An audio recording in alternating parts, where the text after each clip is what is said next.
mean, my mentors were beating me up in the kitchen. Yeah. I still have burns. Oh my God. With pans because I was too slow. But I am actually glad that I grew up in that era where I was given the chance to be good. Welcome to Dishin Up Diaspora, where we explore how culinary traditions connects us to culture, history, and each other. I'm your host, Chef Emme, and this episode is sponsored by Chef Emme TV on Patreon, a space where I share exclusive content like recipes, cooking tips, and behind-the-scenes moments you won't find anywhere else. It's a deeper look into my kitchen and creative process, and right now, membership is totally free. So head on over to patreon.com/ChefEmmeTV and join for free today. Welcome back to those of you who have been tuning in. Welcome to any newbie here. I'm so happy and so honored to have you here today. I do have an ask for you guys. If you are enjoying Dishin Up Diaspora, please make sure that you are subscribed wherever you're listening to. And if you have some time, please leave me a review, leave me an honest review. I truly appreciate it. Your support and honest feedback is going to help this podcast continue to grow. And be sure to follow me on Instagram at Dishin Up Diaspora Podcast and at ChefEmme_. All right, I'm so excited about today. Today's guest is chef and creative force José Garzón, the talent behind Seattle's favorites like Garzón, Chifa Baby, Ekeko, Lola Supper Club, and Bad Chancla. Born in Ecuador, José came to the U.S. as a teenager and spent years touring the country as a guitarist for bands such as MxPx, and between shows, he worked kitchen jobs that sparked this deep love for cooking. His latest venture, Bad Chancla, has garnered national attention, being named one of Bon Appétit's most anticipated restaurant openings of 2024. Additionally, his innovative approach to Latin cuisine earned him a spot on the Strangers list of the 15 best restaurants in the greater Seattle area. José, welcome. What a great introduction. Yes, that was all you. Thanks for having me. Thanks I'm for stoked being to be here. Me too. I can't wait to talk more about your journey. So unique. I love doing this and getting to know people's story and how they got here. It's so unique. And then at the same time, I see little mirrors of my own story in it as well. Before we get started on learning all about you, I like to do a little icebreaker called Quick Dish. I'm going to name two things and then you just pick which speaks to you the Got most. it. Let's go. Street food or fine dining? Street food all day. Ropa vieja or picadillo? Oof. Ropa vieja because of the consistency. Picadillo is more flavorful, but ropa vieja I like to chew. I'm a chewer. Me too. Yeah. The shredded beef. Yes, I think I'd go with ropa vieja too. Breakfast or dinner? Ooh, breakfast. Okay. Slaying on the guitar or slaying in the kitchen? Oh, I hate both. No. I guess I have to say kitchen. Okay. I love that. That means you love both too. It's you know what I mean? They're both my jobs. I know. So. When you turn something into a job, it just... Yep. Which I never understand the say, pick something that you love to do for Yeah. work. Well, So when you start doing it, you're going to hate it. Yeah. Real or talk. People that say, we've been really busy about Chancla. We're at 335 square foot. And they're like, you're so busy. I was like, yeah, it's a good problem to have. No, it's a problem. It's a problem. I need to figure out how to make this work. Right, exactly. Okay, two more. Yeah. Early mornings or late nights? Late night. Ketchup or mayo? Or both Mayo together? Okay, awesome. Okay, let's start from the beginning. Born in Ecuador. Tell me what life was like there and how did food show up in your childhood? I was born in Guayaquil, the coast of Ecuador, and my mom worked for the government, so we travel a lot all over the coast. Salinas, Montañita, there were all beaches, and growing up with your backyard being the Pacific Ocean, it's kind of crazy. And my food experience as a kid was completely different also. Moving here, I didn't eat fast food, nothing from a box, nothing from a can. Yeah. So very, very different than a lot of people in the United States, and I'm very thankful for that. I always say, people ask me where does your culinary journey start, and it was in my Lola's kitchen. My Lola was the lady that raised me, and I'm 10 years younger than my younger sister. Oh wow. Yeah, okay. so they were all in high school, and my Yeah. mom was at work, and I was at home with The Lola, baby at and home. yeah, so Aw. 3-4 years old, I was washing beans and washing rice, and just Aw. like grew up in a kitchen. Yeah. So that's where everything started for me. That's amazing. I love Yeah. that. I grew up in Brazil, and Yeah. same thing. We didn't eat Yeah. like fast food or things from Yeah, like, until we got here. I was gonna say, when you said the South America thing, Mhm. there's not a lot of us around here, Yeah. and I think a lot of people don't. I think it's actually just you, me, and Siembra, the only Yeah. South American chefs. I don't know any Mhm. other ones. Do you? Not really. Yeah. So I think one of the big struggles in Seattle, especially, Mhm. is to kind of separate ourselves from Central America. They Mhm. think that we all eat tortillas. Yes. I Yeah. get daily people about Chancla walking in and say, "You have tacos?" No, I don't. This is Yeah. what we do. Yeah. So it's a struggle. It is. Yeah. Yeah. No, totally. I feel you. Or like rice and beans, and Yeah. that's it. And, Yeah. We're so much more than that. We're different Exactly. countries to Yeah, begin yeah, with. yeah, totally. Yeah. Brazil, we don't even speak Spanish. Yeah, so yeah. it's Brazil's just- amazing. I love yeah. Brazil. Ah, I do too. Yeah. Okay, so tell me about the journey of moving to the U.S. Was that Cool. because of music? Yeah. I was signed to a label, and I was a parent at 16, so I already had a daughter when I moved here. I moved Wow. here, turned 19 when I moved from Guayaquil to Puerto Rico. And just kind of like was looking for work, and Yeah. I was playing there. Ended up from there, as a musician, you move a lot. I ended up in Pennsylvania.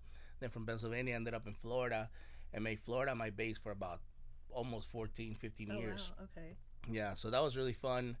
Like any immigrant, I worked a lot of crappy jobs, factories, and kind of started with the whole cooking thing back then, working at a butcher. The Okay. butcher was, it was a butchering factory, so it was like a kill floor, Yeah. basically. Lots of cows. Mm-hmm. I saw a lot of bad things. Stopped Yeah. eating meat for a few years. Really? Yeah, it was really bad. Oh, wow. But this was 20 years ago. But Yeah. that's kind of where everything started. And then as a touring musician, I would say from 2006 to 2019, I did it full time. I was Wow. on the road. the I mean, road. 6-8 months out of the year. In 2015, I was in my 30s. I'm like, I want what I want to do. I don't want to party as much as I party back in the day. And then kind of I wanted to switch. I wanted to Yeah. do something else. And food was the one thing that always came back to me. It was like, I'm doing the music thing, I'm doing the art thing, but I always saw food as art as well. Yeah. And I think that was the one thing that always came back to me. And I started doing research on culinary schools. Ended up going to culinary school in Edmonds locally. Yeah. And then from there, just kind of took Yeah. off. Yeah. I love it. Yeah. I want to go back to the butcher, like the Yeah. factory that Yeah, you yeah, said, yeah. because I recently, like a year or two ago, the Washington State Yeah. Beef Commission, we did like a field trip to like Yeah. a plant of beef, and Yeah. I was so scared. I was like, oh my gosh, am I gonna come out of here a vegan? Did you see some bad things? No, actually, Yeah. it was like very clean, very pristine, Yeah. quiet. Mhm. It wasn't as like gory and crazy. We Yeah. saw we didn't see them like get killed, Mhm. but just right after, because Yeah. I think it happened behind closed doors. Yeah, I think two things. I think that they might have shown you what they wanted you Want. to see. That's true. And also, I mean, this was 20 years ago. Yeah, I mean, yeah, I was gonna say. I'm sure that things have changed a lot. Yeah. Hopefully. Yeah, no, they had like the outside, the pen where they all were like coming in. Yeah. And then there was just like a small space. I think like one Yeah. person was in charge of like Yeah. kind of doing that, which I mean, to me, I thought it was going to be like more, I don't know, gory. No, and where I crazy. work was a factory called MxPx. This still exists, MxPx in Pennsylvania. Yeah. And I'm talking, we kill, thousands of cows Yeah. a day, and yeah, it was very Wow. graphic and very bad. That's crazy. Well, Yeah. Sorry you Learned had a that lot, though. experience. Yeah, no, for Yeah. sure. I Yeah. came out of it actually more like when I eat a piece of steak, I'm like more grateful for Yeah. like the process and the Yeah. cow and just, the sacrifice. I guess, Yeah. that Have you goes ever behind killed it. anything to eat? Me myself, no, Yeah. but I have. I mean, like my parents would like kill the chickens in Yeah. the backyard, Yeah, yeah. and like I've seen it happening. But like Yeah. me, no, because Yeah. I just think I don't know if I could do it. Yeah, honestly. so I had a cute little story. My friend, a friend, had chickens for eggs in the house. She like like kind of like 3, 4 or whatever. One of them was getting older, so stopped giving them eggs. So I was like, chicken soup.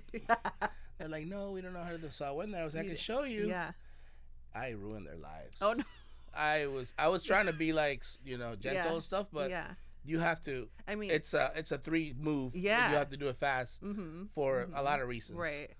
And they were not happy at all. They didn't want to eat it. They didn't want to eat it. But they also like kind of raised it and were like with it for a while. That probably wasn't the best idea. I think they saw them as pets. I mean, there's a lot of as a chef, we hear a lot of those things. I had a customer at a regular one of the restaurants I work, that she wanted chicken breast, but she wanted us to cut it so it didn't look like chicken breast. Okay. So it was like, I don't want to see it. I just want you to cut it and I'll eat it. So a lot of people don't realize that things die for you to eat them. And that's so important. It is.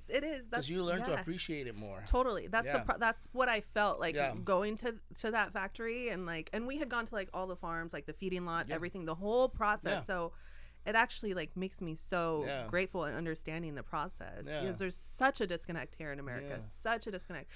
Honestly, like I started getting so disconnected. I went when was it? Maybe like 4 or 5 years ago, spent a week on a farm, like harvesting things, and to me, like even my brain was like, wait, a potato comes out of the ground, because I'm so used to like grabbing it from the shelf. It was like, wait, what is happening? It was like this like weird like thing that happened in my brain. It just was like, I think our relationship as South Americans, our relationship with food, if you grew up there, is so different than an American. My business partner and partner in life, Stephanie, she has never seen some vegetables like they're in their true form. She's like, I only eat it in a can. I've never seen it, and I don't remember which ones, but that was kind of like shocking to me. I was like, okay, that sucks. I know. And it's just like the convenience of everything now, because you don't even have to go to the store. It just shows up at your house. I don't do that. I didn't either. I have 4 kids though. Like I was so against it. My husband would be like, why don't you just Instacart that? And I'm like, no, especially because I'm like really picky. But now I'm like, Instacart. It's like the whole Uber DoorDash situation. I hate it. I mean, it's 30% of our business about Chancla, because we're so small. But when I have twins, I have so when they were born, I was staying home with them, and I started using it because I was like, if I don't get Uber, I'm not gonna eat all day. Exactly.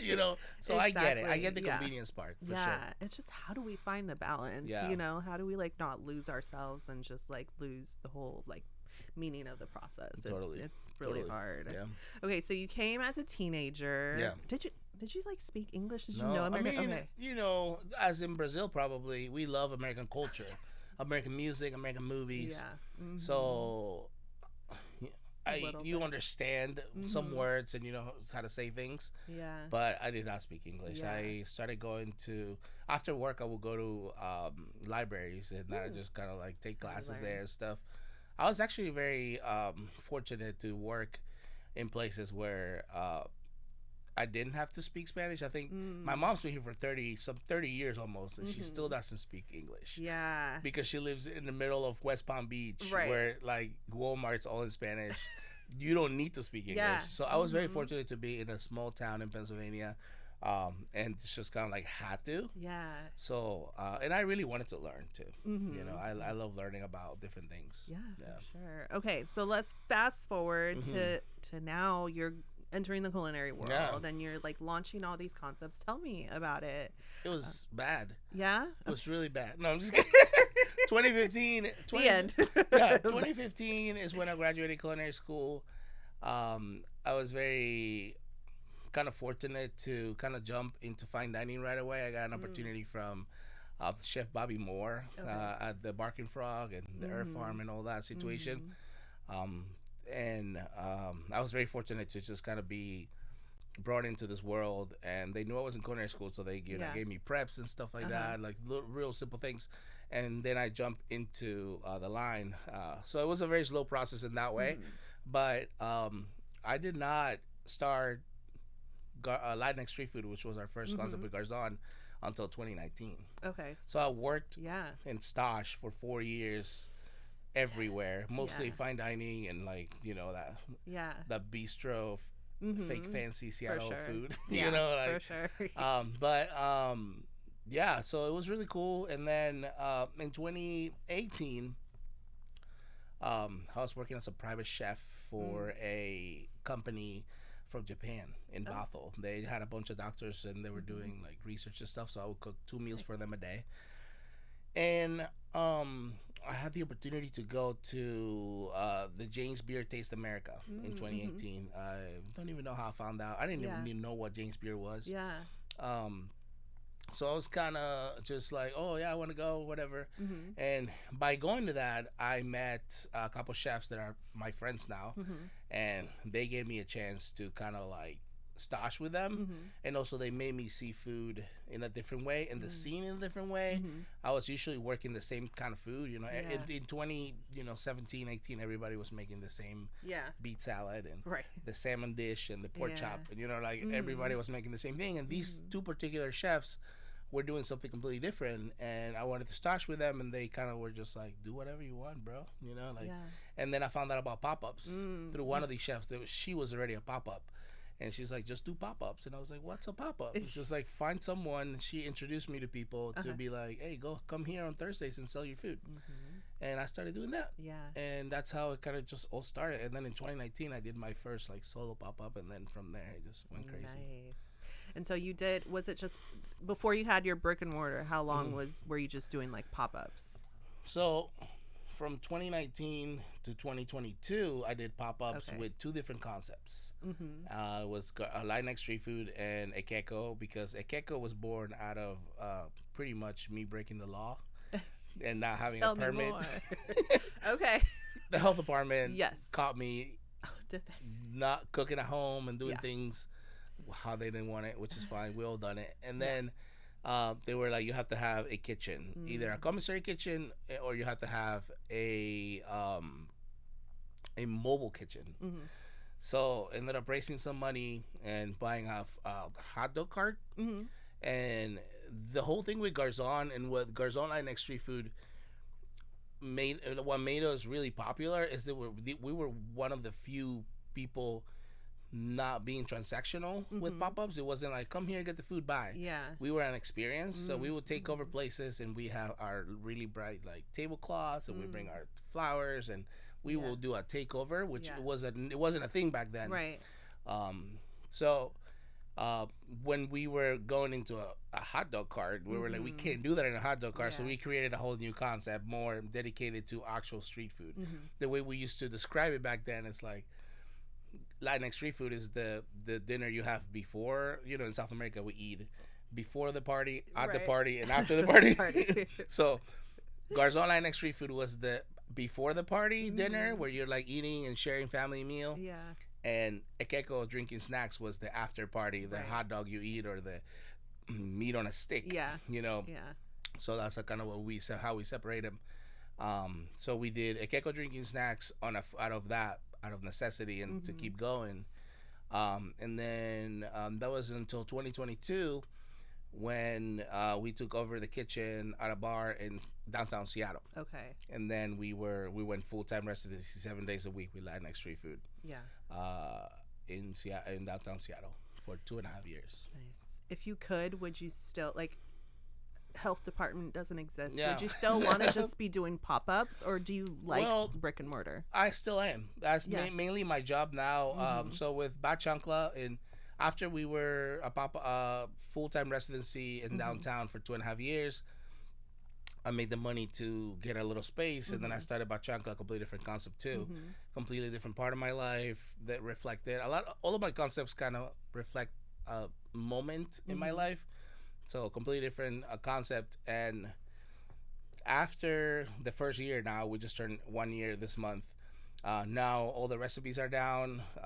Stephanie is killing it managing there. I have a chef there. Chef Miguel is killing it too. So now I'm not there at all, like except for like doing specials or tasting food. It's rolling now. So now my job is to do all the boring office stuff. and events. So this is my Yeah, season right now. I'm doing all kinds of caterings. Yeah. I just did Taste Washington. I'm doing Taste Edmonds. You just did my kid's school. I saw you there. Oh yeah, I was there. Yes. Yeah, we have plans to do some something with food and wine in November. We're doing some stuff with James Beard in October and like January next year. So that's my main job right now is to be the face and to bring money in. Yes. Because people don't know this, but Yeah. restaurants only pay for themselves. Most owners don't pay themselves from the restaurant. Yeah. And that is the case for me. Right. So Chancla pays for the salaries and for the food costs and for the space. Yeah. But if I don't go out and make money to bring in and to pay myself, then Yeah. we're in trouble. So that's my job is to go out there and make money. Yeah, that makes Yeah. sense. And Yeah.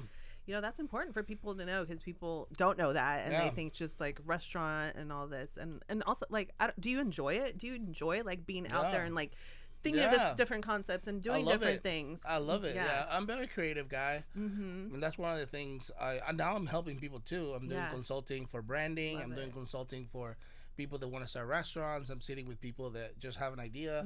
And they're just like, I really want to start a coffee cart. Oh, Yeah. cool. Yeah, let's sit down and kind of like, so I just, that part, Yeah. even as a musician, I wasn't a fan of the touring, but I was a big fan of the recording process and the creating. Gotcha. Yeah, Yeah, so- and like you said, like I also see like food and like the stuff. I'm an artist. I think that yeah. you know, like an artist, a creative, Yeah, and just like I love not, that you're saying it. A lot of people get really weird when I say that. Yeah. A lot of my chef friends and a Really? lot of my design friends and like just like, yeah, you're an artist, so you just like, I'm not an artist. Yes, you are. Yeah, you're creative. Yeah. I'm getting used to like kind of not just defining myself as a chef, and you know, I'm a creative. Like I do much more. That's than a whole just that. other topic. Yeah. What is a chef these days? Exactly. People are, I don't cook every day anymore. So am I a chef? Right. Right. Or am I a consultant? Or it's like so many different ways to be a chef these days. I love it though. Yeah. I love that you can have a podcast, you can have your sauces Safeway, Yeah. and you're still a chef. Yeah. So how do you answer this? Because people ask me all the time. Yeah. So what do you do? And I'm like, girl, do you Yeah. got time? Like, 'cause Yeah. I do a lot. So Well, you're a chef. yeah. Like, I mean, what's the main thing you do? It's right. food. Yeah. You're a chef. Yeah. But what do? You have But a it's restaurant? so much no, broader. I actually have Yeah. a pop-up. I have a podcast. I consult to people. Yeah. I do the sign. You're still a chef because it's all related to food. Yeah.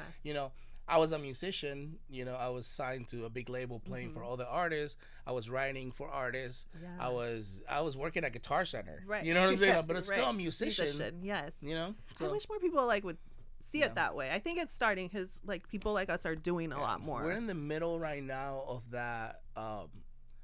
I always related to the era of when back in the day when you were a musician, you wrote an album, you recorded it, and then you made a CD, and then you went on the road, you sold that CD Yeah. for a year, and then you come back and did the same thing. After Spotify came in 2010, I didn't know what to do anymore, so we were going out there with 2,500 CDs, and we were selling 100 the whole tour because people was already streaming. Yeah. We're in that era right now in food. Yes. People don't know how to define it, and a lot Yeah. of people, you see restaurants that are 35, 40 years in business closing, and they're always busy. It's not because they're not making the money, it's because they're not adapting. Yes. So I think chefs like you that are adapting to it and are doing media and are doing consulting and are doing other things are gonna be very successful, and we are gonna be like the beginning of it. Just like people are gonna see. We were talking about this at a pop-up yesterday. We went to like a dinner, and we're seeing things that we did years ago into these things. And the chef came in and she's like, "Yeah, I saw that you did this for this." Oh my gosh, what a moment! And Yeah. it's amazing. Yeah. And I was like, that's the whole point. Right. So I Yeah. think being the blueprint kind of sucks Yeah. because we're Trial and kinda- error. Yeah, trial and error. Yeah. But at the same time, it's really cool. Yeah. You No, know. totally. I feel that so much. Yeah. I can relate. And so much. sometimes you feel like a failure because you're failing and failing so others can win later. Yes. But you have to understand that you're the blueprint. Yeah. I love And that's that. okay.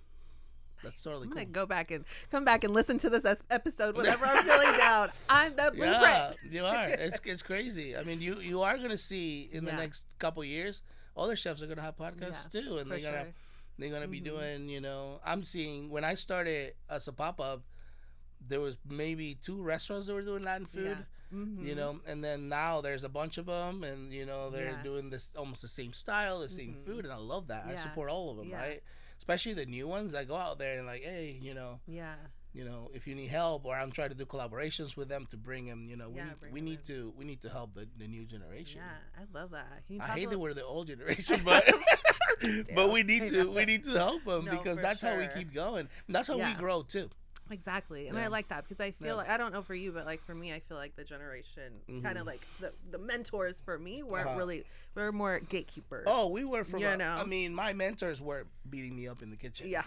My mentors were burning me with, I still have burns. Oh my God. You know, with pans because I was too slow. That's insane. But that's, and you know, this is going to sound bad, but I am actually glad that I grew up in that era where I was given the chance to be good. Yeah. I feel like a lot of, and I'm all about, I mean, and you can talk to people that work for me.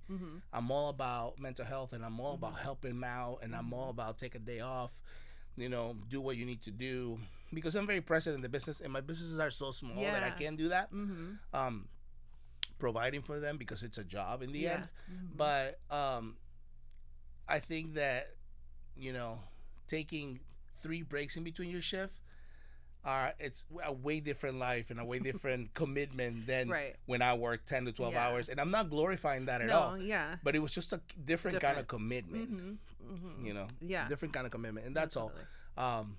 I think there's great things about the new generation and how they're being treated.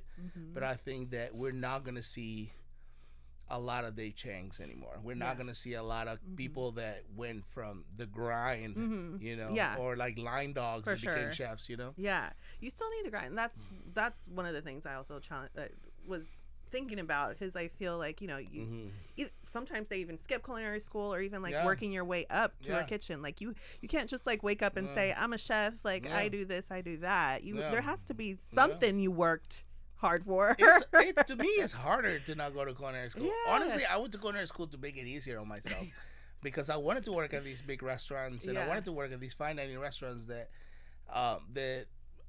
first of all, they didn't even look at your application if you didn't have like a culinary degree, and I only did like a 2-year. But then you have you're book smart.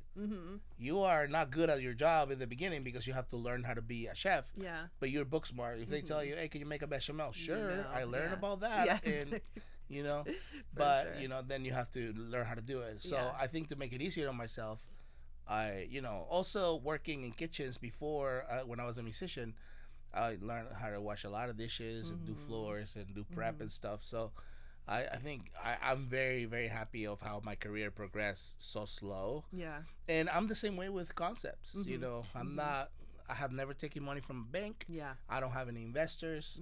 It's just Stephanie and I and our little group just working on different concepts and doing it. And that's why it's been 5 years. We only have one restaurant. Yeah. We're one brick and mortar, you know? Yeah. Because we want it that way. We want that slow progress. And we want to make sure we want to do this for our whole lives. Yeah. And, you know, it's looking kind of, we don't know at this point because having a restaurant, it's a liability these days. Yeah, it's hard.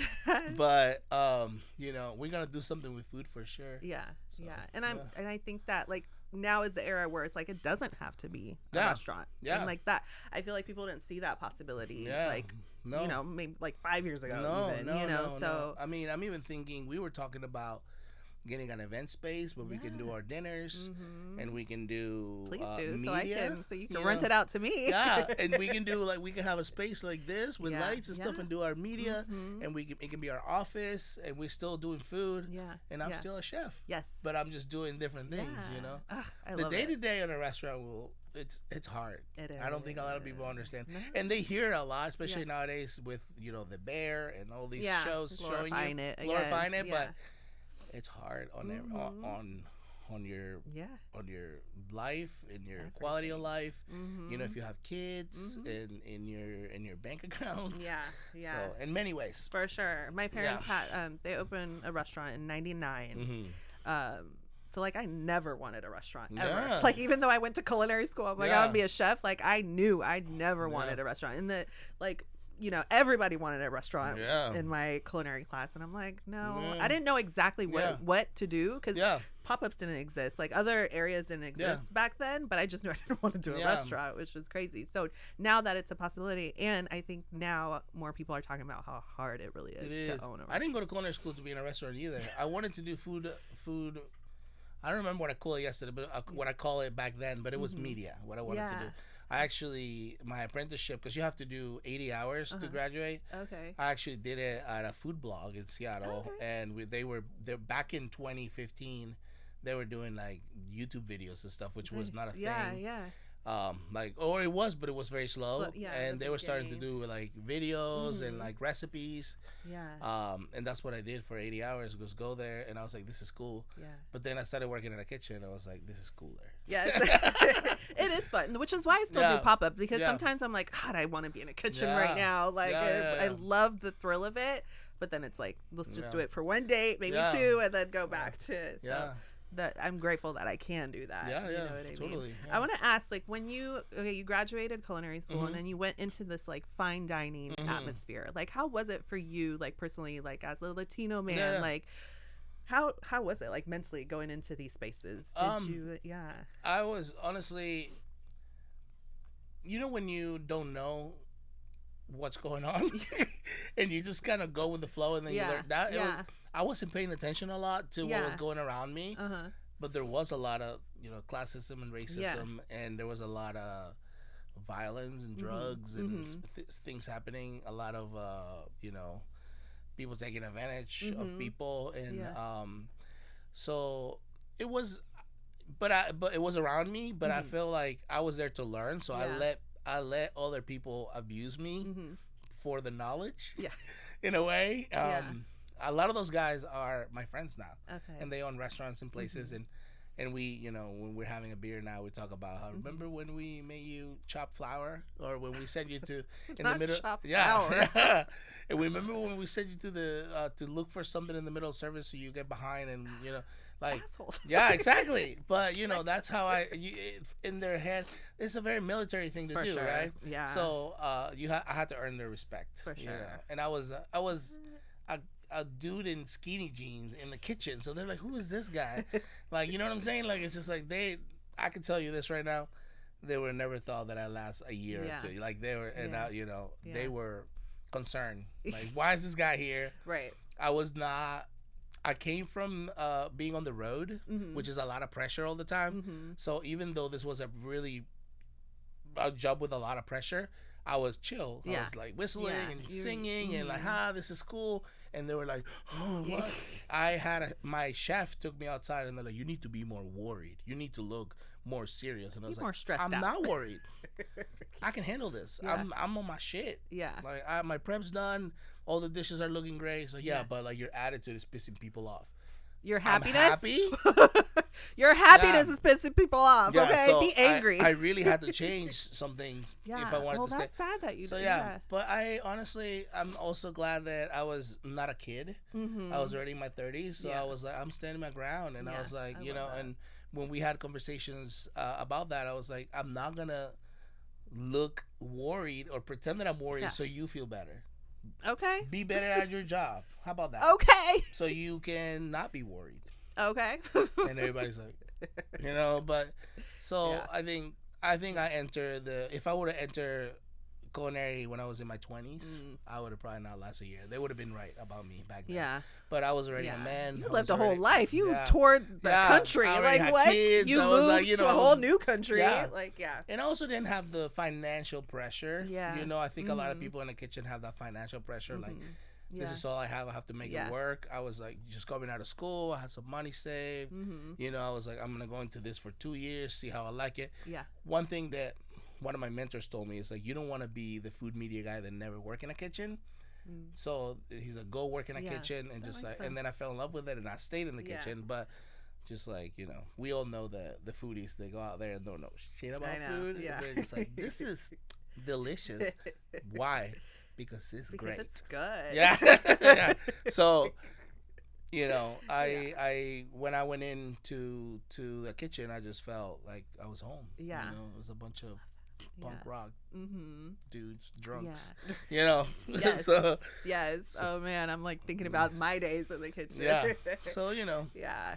I wasn't a kid. I had a kid. Yeah. I was older, like in my early 20s. Yeah. But I kind of just like would go in, like I would have to change my attitude. So it's funny that your chef said that to you, because like I would go in and I'd like walk down the hill from my culinary school to the restaurant that I worked at and just be like so serious and just like my resting bitch face the whole entire time to like survive shift. Well, honestly, being a woman in the kitchen, it's even harder. Yeah, exactly. So you almost had to be this resting bitch face. Yeah. Because if not, what do they say? Oh, she's flirting with everybody. Exactly. She's smiling too much. What is she doing? So that's a whole other thing. A whole other thing. Yeah. So I got out of there fast. Yeah. And then just did like private chefing and stuff. And it was like really lonely. I did miss being in the kitchen and stuff. But yeah, I mean, I hope it seems like the industry has changed since then. But maybe. Hopefully. I don't know. I haven't been in a kitchen like that in a while, but I think that's, especially for women in the kitchen. A lot of the people that do collaborations are women and women of color. It's because them get even less opportunity than me. So I'm always, this past days Washington, like the lady that is like sending the emails, and like we were actually invited, so I'm sending emails, hey, this chef is awesome, she's doing this, she's doing that, and then they got the opportunity to do Taste Washington. So I'm always pushing for the people that don't have the opportunities. We have this series at Chancla called Topless Tapas, where we have a chef come in and do like a 5-course with me or whatever. And I have a lot of my big friends, kind of like like the big chefs. Like, why aren't you inviting me? Because you don't need this. Like I'm inviting people that don't have the opportunity to do a tasting. You know what I'm saying? Like these guys are just starting a pop-up, or maybe they have like a food cart, or like they're at a market. And people are actually really, we only have 8 seats, but they sell out in 30 minutes. Wow. Because they're really interested in seeing what this guy's going to do. Like, what is this guy sells like sandwiches? Yeah. He's going to do a 5-course. I need to buy that ticket. I want to see what he's doing. So, that's so awesome. And not only because of that, but like the gimmick, but also giving opportunities to people that don't have it. Because I was very lucky to encounter a lot of people like that in my career, where they give me a chance. I love that. I read that you've said authenticity is bullshit. It is. And I love that. I agree, but can you unpack that for us? Yeah, I mean, you grew up in Brazil. You have aunties and you have your mom. You're I don't know, you're cozinha, or well, that's kind of I don't know, that's kind of a dish, but feijoada, like maybe. Feijoada. Your mom's feijoada is one thing, and your auntie's feijoada has a little bit of this one thing that she doesn't have, and she thinks is the best, and your mom thinks hers is the best, and they're both great, and they're both from Brazil, and they're both authentic. Which one is authentic? They're both authentic. Exactly. So I think that's the part that people don't understand. Also, I think back in like the 90s, we started using the word authentic just to like kind of introduce immigrant food in general, and it's a term we should not use anymore. Like, it's not authentic, it's just like, it's whatever. I mean, the slogan for Chancla is not your abuela's cooking, which means this is not, like, a lot of people, and the funny thing is, like, I have a girl from Venezuela tear up the other day because she tried my beans. She's like, it reminds me of my mom's beans, and I was just like, yeah, it's very traditional cooking, but also the style we're doing it, and we're not trying to be we're a completely different thing, and we're proud of that, So I think if you want to cook authentic food, is cool too, but I want to make sure that that you should not get an award for that, because it's authentic for you. Someone from your country, someone that was your neighbor in your city, in your country, is gonna taste that and be, this is not good. This is not my worst enemies when I started were Ecuadorians online, because they were like, this is not Ecuadorian food, and I was like, I'm not trying to go Ecuadorian food. This is just, and I think that's kind of what made me go that route. Just like kind of like be myself and kind of cook the things. Also, I haven't been in Ecuador. I've been to Ecuador in 10 years by then. Wow. So it's like, you have to kind of remember how to do things. Also, I didn't cook professionally in Ecuador. That's true. So I learned from my mom and my sisters and Lola and all these people that were not professional cooks. So, you know, so I have to kind of adapt to those things. So authenticity, if you need that, maybe you're looking for something else and not taste enough. You know, you're not looking for the real story of the food. Yeah. You know, I heard someone the other day saying, what's more important, is the stories of the food or the food being delicious? You know, and I was like, both.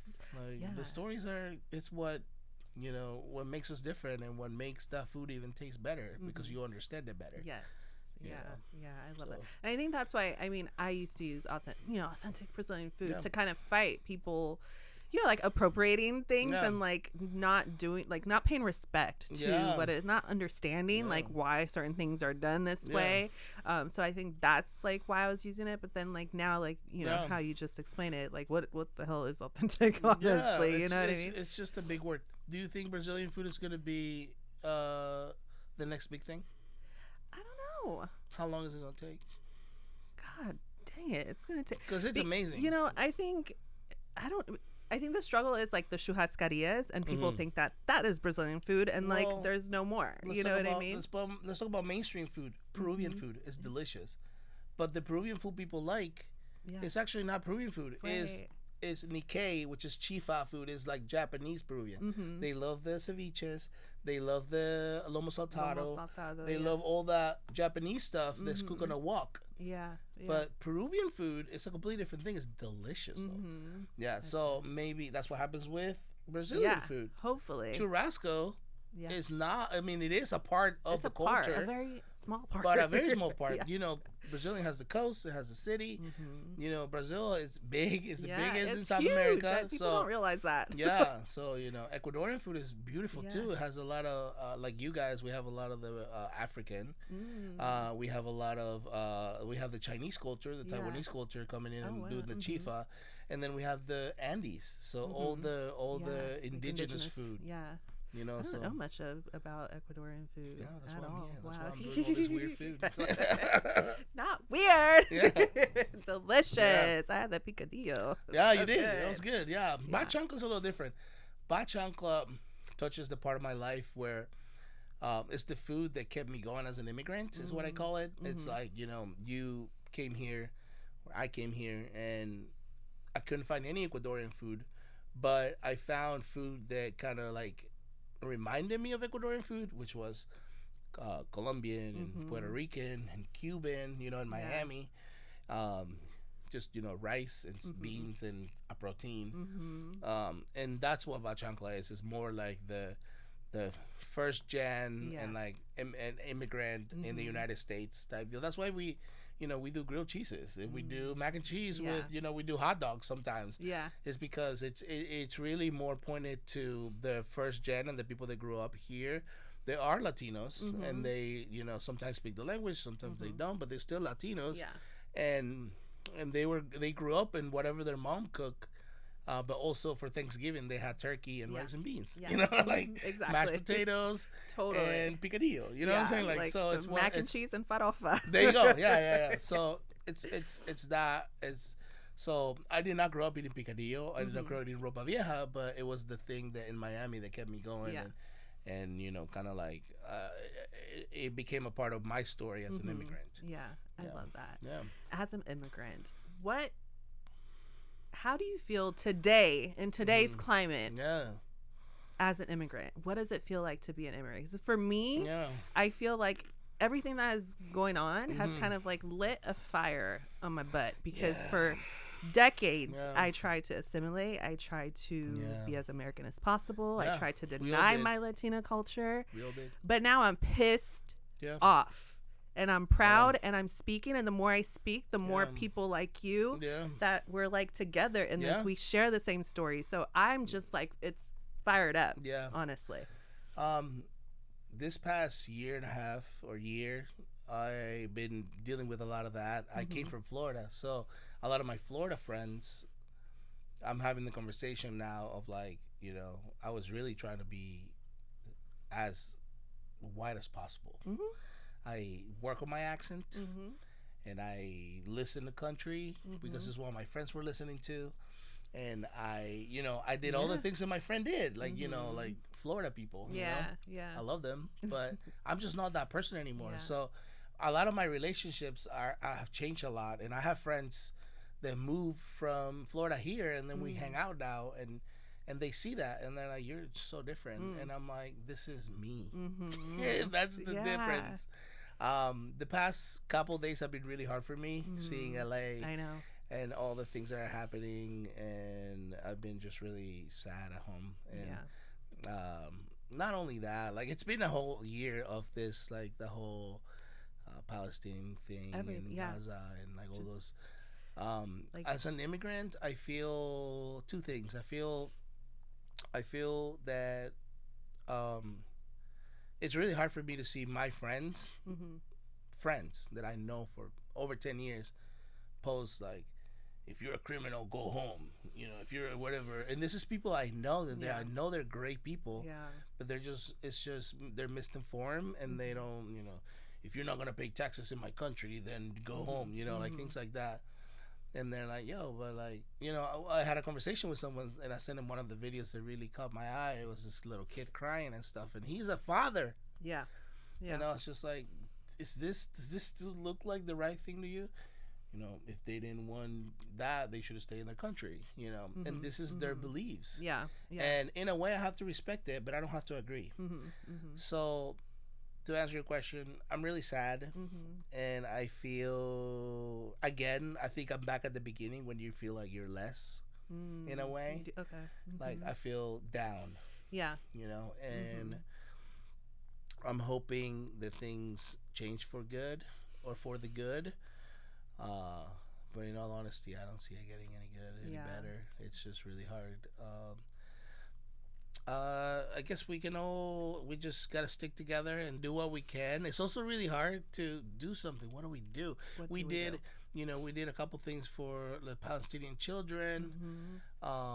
We did a couple. I can play a voicemail that I just got recently, and it's really graphic. I don't know if you want to, but somebody literally saying, "I'm gonna beat up your employees, and I'm going to break your windows if you keep doing your Palestinian children fundraisers." That's crazy. You know, in Seattle, yeah. And they're like, you know, so that hurts. Yeah, it really hurts. It really makes me sad. I don't even know what to say. It just makes me sad. No words for it. Yeah, because it's like unbelievable almost, you know, and it's hard. Like you said, you know, it sounds like you have a lot of people who you like truly loved and like know are good people, but they believe in something that is against you as a person. I'm lucky to have like curated my life and my social media to just live in this bubble of people who think like me, for my freaking mental sanity. Of course. But even just like when I post things on there, it's like, well, you know, especially, I mean, being a child immigrant to me, that's what I was. And it's, you know, a very unique experience, and seeing kids being targeted, going, you know, ICE going to volleyball games and plucking kids out. That could have been you. It could have been me. I was literally like, it's so triggering for me, because again, like I've not thought about this.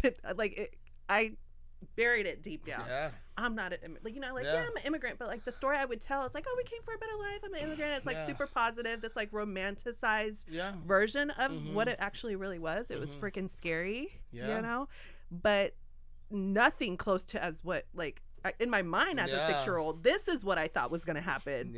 And it didn't happen to me, but 30 years later, this is what's happening also, to kids. As kids, you know, maybe as a kid, you did not feel the racism, and you didn't feel the all the things that your parents, they were protecting you from it, you know. And I think it's a very immigrant thing to do. You know, I have first gen kids, and to do is like, you know, don't speak Spanish. Totally. Be my kids don't as speak American Portuguese as possible. You know, and assimilate and just be American. Totally. It's better for you. Yeah. And I honestly was doing all of this like unconsciously. It wasn't until I sat here with Gino, Chef Gino, and he was talking about his father and like the not speaking Spanish, and I was like, my kids don't speak Portuguese, and perhaps that's probably why it was like, let's speak English. We all just speak English. Like, we're not immigrants. We're totally American here. 17, 10, 9, and a 10-month-old. Never too late. Yeah. I know. You know, never too But it late. makes me sad that like that was even the case Yeah. that happened. I think it's a different. Their generation, if you tell them you are Yeah. Brazilian, this is our flag, Yeah. this is where our family comes from, I think they'd be really proud. Yeah. No, totally. They are. And they like, my daughter's like, why did you teach us how to Yeah. speak Portuguese? And like eat all the food. Teach and yourself. I know. She's speaking How about you Spanish now learn? from like school. I know. It's like Duolingo. Like, Yeah. Totally. But yeah, man. I was very know. bad at that too. I was, and same thing. I just wanted to fit in. Live the American life. That's why I came here, right? Yeah. I wanted to fit in. I wanted to live the American dream, and Totally. I wanted my kids to not have to be called names and to be made fun of their accents and things like that. So totally. Well, we'll see where this goes. I feel like it's a turning point. I feel like we're gonna come out stronger out of this because I really hope so. There's a lot of people are moving out of the United States. Yeah, going places. I have friends moving to Mexico. I have friends moving to England. Wow. I have friends moving to South America. I have a couple other friends that are looking to buy houses in other places. Yeah. I don't think they actually realize how dangerous and horrible America will be without immigrants. Yeah. Do you understand how many people are immigrants here? Yeah. Your cashier, my cashier at Dick's yesterday, we Yeah. were just bonding over being child immigrants. Like, yeah. So don't be careful what you wish for. I think that I'm really good at the separating racism and just people that just you don't know what you don't know. Yeah. Ignorance, let's call it. The tax situation, like people don't pay, immigrants pay taxes just like you. Literally. What was it? Was it 60 million? 60? I don't even remember and then the number. The funny part is like the government is now going into the IRS to get the information from immigrants. I thought we didn't pay taxes. Yeah. What happened with that? So there's a lot of ignorance. And I'm super down to sit down. I will spend all the time in the world sitting down and just talking to people. Oh no, actually in Ecuador we don't eat tortillas. Why? Well, it goes way back to like the 1800s. You know what I'm saying? Like, so I'm really down when it's ignorance. When you're just a racist POS, that's different. You can't then it's different. That, right? Yeah. But ignorance is bliss. Yeah, I think. Yeah. So I have hope. I have hope that it's more ignorance than hate. There's 50-50. Yeah. Well, 50-50. Yeah, we'll see.